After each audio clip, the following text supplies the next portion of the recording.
સીધા જે રીતે વાત કરીએ તો સમગ્ર મામલે જેમના ઘરે બેઠક મળી હતી તે અર્જુનભાઈ આપણી સાથે છે, એમની સાથે વાત કરીશું. અર્જુનભાઈ, તમે પૂર્વ પ્રદેશ પ્રમુખ છો, આ બેઠક મળી, તમે કહ્યું કે લોકસભાની તૈયારી માટે, પરંતુ પ્રદેશ કક્ષાએ બેઠક મળતી હોય છે, તમારા ઘરે તમામ આગળનો ભેગા થવાનું શું કારણ? જો આજે મીડિયાને ખબર પડી કે મારા ઘરે આવી રીતે સિનિયર આગેવાનો મળ્યા છે, અમે વારંવાર આવી રીતે મળતા હોઈએ છીએ. પાર્ટીને મજબૂત કરવા માટે જે વાર્તાલાપ અને સંવાદ જરૂરી હોય છે એ સંવાદ કરતા હોઈએ છીએ. અને આજે 2019 ને માત્ર 100 દિવસ બાકી છે ચૂંટણીને, કારણ કે એપ્રિલ મહિનામાં તો નોમિનેશન શરૂ થઈ જવાના. એટલે એના માટે અમે જે મેઇનસ્ટ્રીમની અંદર શક્તિશાળી લોકોને કેવી રીતે જોડવા, રાહુલ ગાંધી આખા દેશમાં તમામ રાજ્યોનો પ્રવાસ કરીને એ 24/7 કામ કરે છે, તો અમારે પણ એના પ્રમાણમાં કંઈ નહીં તો ચોક્કસપણે કામ કરવું જોઈએ. એટલા માટે થઈ અને મેં એ એજન્ડા સાથે જ અમે આજે થોડી ચર્ચાનો દોર શરૂ કર્યો છે. આને પક્ષ વિરોધની પ્રવૃત્તિ ગણવામાં આવશે કે પછી પ્રદેશ પ્રમુખ સામેનું પગલું ગણાશે? કારણ કે સૌથી મહત્વની વાત એ છે, જ્યારે પ્રદેશ પ્રમુખની જાણ બહાર એવી બેઠકો થતી હોય તો એને પક્ષ વિરોધી અને શિસ્ત ભંગનું પગલું ગણવામાં આવતું હોય છે. તમે પૂર્વ પ્રમુખ રહી ચૂક્યા છો અને આ પ્રકારની બેઠક થઈ છે. જો પક્ષની વિરોધી પ્રવૃત્તિ કોને કહેવાય એ બીજા બધા કરતાં હું સારી રીતે જાણું છું. એટલે પક્ષની ચિંતા કરવી એને કોઈ દિવસ પક્ષ વિરોધી પ્રવૃત્તિનો વિચાર પણ કરી શકાય નહીં. મારા માટે તો પક્ષ છે એ અમારા સૌની, જેટલા લોકો મળ્યા હતા એ સૌની માં છે, અને માને તંદુરસ્ત રાખી અને એમને માટે જો કંઈક થોડીક કોઈ જગ્યાએ કચાશ રહી હોય તો દૂર કરીને મજબૂત કરવા માટેની જ વાત છે.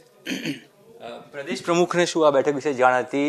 પ્રદેશ પ્રમુખને આ બેઠકનો, કારણ કે તમે કહ્યું કે આ પહેલી નથી, આની પહેલાં પણ થઈ છે, તો શું તેમને જાણ હતી? જુઓ, અમે નિશ્ચિત કરેલા જે લોકો હતા એમને જ બોલાવેલા હતા, અને એ એટલા જ લોકો આવેલા હતા અહીંયા. આની પહેલા પણ રાજીવ સાતવ તમને સિનિયર આગેવાનોને મળ્યા હતા, નારાજગી દૂર કરવાનો પ્રયાસ થયો હતો. એમણે પણ કહ્યું હતું કે પક્ષમાં બધું ઠીક છે, કોઈ નારાજ નથી. સિનિયર આગેવાનોના સ્થાને લઈને તમામ લોકો હજુ ચિંતિત છે, ખુદ પ્રભારી પણ ચિંતિત હતા.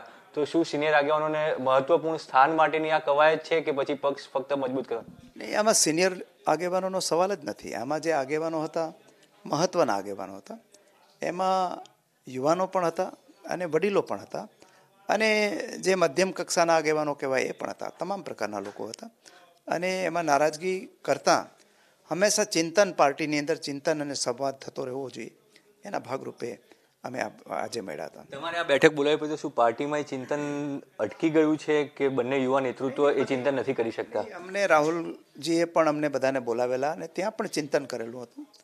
પક્ષ લેવલે પણ ચિંતન સમય પ્રમાણે થતું હોય છે, અને આગેવાનો પણ સાથે મળીને ચિંતન કરતા હોય છે, અને જિલ્લા કક્ષાએ, તાલુકા કક્ષાએ પણ આવા ચિંતન માટેની બેઠકો મળતી રહેતી હોય છે.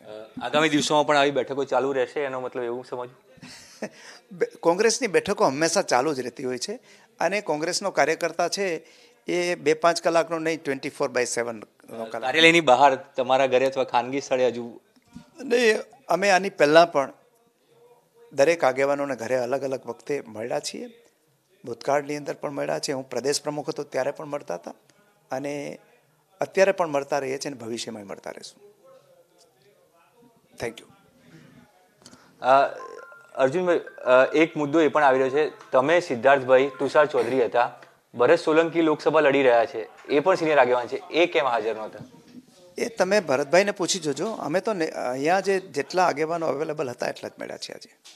જે અમદાવાદમાં હતા એ જ આજે જે નિશ્ચિત થયેલા લોકો હતા, મળવાનું નક્કી કરેલું હતું, એટલા અમદાવાદમાં હતા એટલા મળ્યા છે. ધન્યવાદ અર્જુનભાઈ. તો જે તે સિદ્ધાર્થ તેમણે વાત કરી કે તેઓ તમામ પ્રવૃત્તિથી જ્યાં માહિતગાર છે, કોને પક્ષ વિરોધી પ્રવૃત્તિ કહેવાય અને કોને ન કહેવાય. તેઓ પૂર્વ પ્રમુખ રહી ચૂક્યા છે, એટલે તેમણે જે બેઠક બોલાવી હતી એ પક્ષના હિતમાં, પક્ષ માટેની બેઠક હતી, અને તે માટેના તમામ મુદ્દાઓ ઉપર ચર્ચા કરવામાં આવી છે.